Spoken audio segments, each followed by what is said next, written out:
it's painful to understand how much of what you're doing isn't productive. So I'll give you an example. So I've done this a couple of times with classrooms full of students. Usually when I'm lecturing about career development, say, okay, how much time do you waste? So then I get the class to vote. How many of you waste 10 hours a day? It's like 10% of the kids will put up their hands. And it's interesting because I don't define what constitutes waste. I just ask the question. So they're diagnosing themselves, right? I'm not saying you're wasting 10 hours a day. I'm just asking. It's like, given your own attitude, how much time are you wasting? 10 hours a day. It's like 10% of the people put up their hands. Well, when you get to like 6 hours a day, 80% of the people put up their hands. So then we do the arithmetic. It's like, because I like doing arithmetic with people. People hate arithmetic, but I like doing it. It's like, okay, 6 hours a day. It's 42 hours a week. So let's call that a work week, 40 hours a week. So that's a work week. Let's say, what's your time worth? You're a university student. Well, it's certainly worth minimum wage, because obviously, but it's worth way more than that, because if you spend a productive hour when you're 20, then you gain the benefits of that hour for the rest of your life. So there's the compounding effect of time spent when we were young. So I say, well, let's assume your time's worth $50 an hour, which I think is an underestimate, but whatever. Let's call it 50. We can call it 25, but we'll call it 50. That's $2,000 a week you're wasting. It's $100,000 a year. It's like, how much better would your life be if you weren't wasting $100,000 a year? It's like, what is that over 40 years? $4 million. It's like, you're rich. You don't even know it. Quit wasting time. By your own definition. It's like people shake their heads, like, oh, I never thought about it that way. It's like, yeah, think about it that way. Don't waste your damn life. And then you think, well, why would people be resistant to that message? It's like, well, you really want to wake up and figure out that you're wasting half your life? And you know, when people do that kind of wasting, they actually hate it. You know, and I've had lots of people come to my clinical practice who were chronic procrastinators. You know, and so they're watching YouTube videos, say, but not ones that are good for them, although sometimes they will do that, but just browsing in that kind of mindless way that you do when you're not paying attention and you're trying to kill time. And people doing that, they feel bad, they get depressed, they feel anxious, they can't get away from it, they feel kind of quasi-addicted. That's what they're saying about social media now. It's a huge sure. issue with young kids. Absolutely, but there's this feeling of kind of internal rot and corruption that goes along with it. It's like, yeah, well, you're wasting your life. It's like, so it's painful. It's painful to recognize that. Then it's painful to think, oh my God, look how undisciplined I am. I don't know anything. I can't use a schedule. I can't stick to a calendar. I don't have any aims. I don't know anything about the world, right? And maybe there's a part of me that's bitter because I haven't got everything already, and I'd just like to say, to hell with it. That's the recognition of the Jungian shadow. It's like, that's what makes you vicious and untrustworthy. All of that. No one wants to look at that, and no bloody wonder. But hey, the alternative is worse.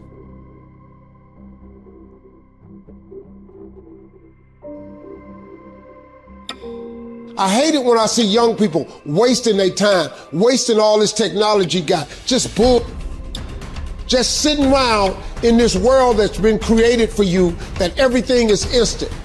You all have stuff at your fingertips that can make you great. But if you could combine your technology with your parents and your grandparents' work ethic, you could be rich, man. But you cannot erase the work ethic part. There is no getting around. Ain't no elevator to the top. You got to take the stairs. The elevator don't go to the top, man. Not in the world of success. You gotta take the stairs. Y'all gotta start getting gritty, man. You gotta develop some dog in you. Most of this generation quits the second they get talked to. You did this wrong, or they get yelled at.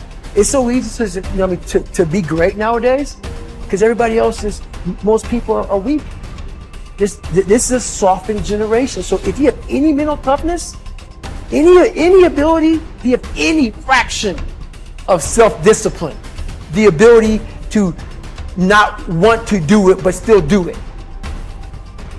Play the long game.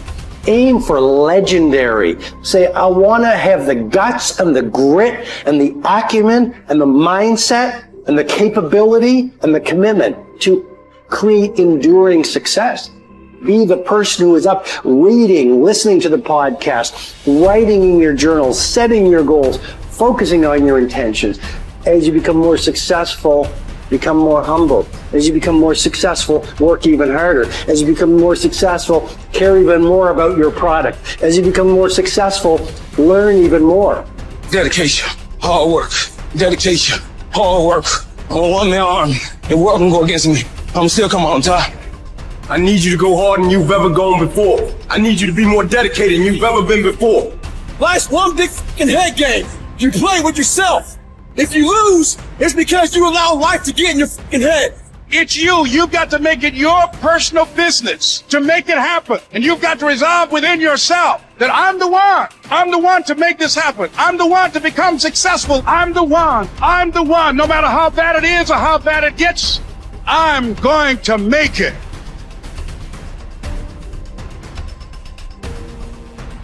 I must say a word about fear. It is life's only true opponent. Only fear can defeat life. It is a clever, treacherous adversary, how well I know. It has no decency, respects no law or convention, shows no mercy. It goes for your weakest spot, which it finds with unnerving ease. It begins in your mind, always, so you must fight hard to express it. You must fight hard to shine the light of words upon it. Because if you don't, if your fear becomes a wordless darkness that you avoid, perhaps even manage to forget, you open yourself to further attacks of fear because you never truly fought the opponent who defeated you. What man actually needs is not a tensionless state, but rather the striving and struggling for a worthwhile goal, a freely chosen task. What he needs is not the discharge of tension at any cost, but the call of a potential meaning waiting to be fulfilled by him. Mankind was apparently doomed to vacillate between the two extremities of distress and boredom. In actual fact, boredom is now causing more problems to solve that distress. And these problems are growing increasingly crucial, for progressive automation will probably lead to an enormous increase in the leisure hours available to the average worker. The pity of it is that many of these will not know what to do with all their newly acquired free time. Life is not primarily a quest for pleasure, as Freud believed, or a quest for power, as Alfred Adler taught, but a quest for meaning. The greatest task for any person is to find meaning in his or her life. Frankl saw three possible sources for meaning: in work, doing something significant; in love, caring for another person; and in courage during difficult times. Suffering in and of itself is meaningless. We give our suffering meaning by the way in which we respond to it. At one point, Frankl writes that a person may remain brave, dignified, and unselfish, or in the bitter fight for self-preservation, he may forget his human dignity and become no more than an animal. The meaning of life differs from man to man, from day to day, from hour to hour. What matters, therefore, is not the meaning of life in general, but rather the specific meaning of a person's life at a given moment. To put the question in general terms would be to the question posed to a chess champion. Tell me, master, what is the best move in the world? There simply is no such thing as the best or even a good move apart from a particular situation in a game and the particular personality of one's opponent. The same holds for human existence. One should not search for an abstract meaning of life. Everyone has his own specific vocation or mission in life to carry out a concrete assignment which demands fulfillment. Therein he cannot be replaced, nor can his life be repeated. Thus, everyone's task is as unique as is his specific opportunity to implement it. As each situation in life represents a challenge to man and presents a problem for him to solve, the question of the meaning of life may actually be reversed. Ultimately, man should not ask what the meaning of life is, but rather he must recognize that it is he who is asked. In a word, each man is questioned by life, and he can only answer to life by answering for his own life.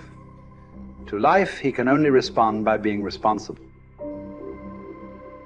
The way in which a man accepts his fate and all the suffering it entails, the way in which he takes up his cross, gives him ample opportunity, even under the most difficult circumstances, to add a deeper meaning to his life, it may remain brave, dignified, and unselfish. Or in the bitter fight for self-preservation, he may forget his human dignity and become no more than an animal. Here lies the chance for a man either to make use of or forgo the opportunities of attaining the moral values that a difficult situation may afford him.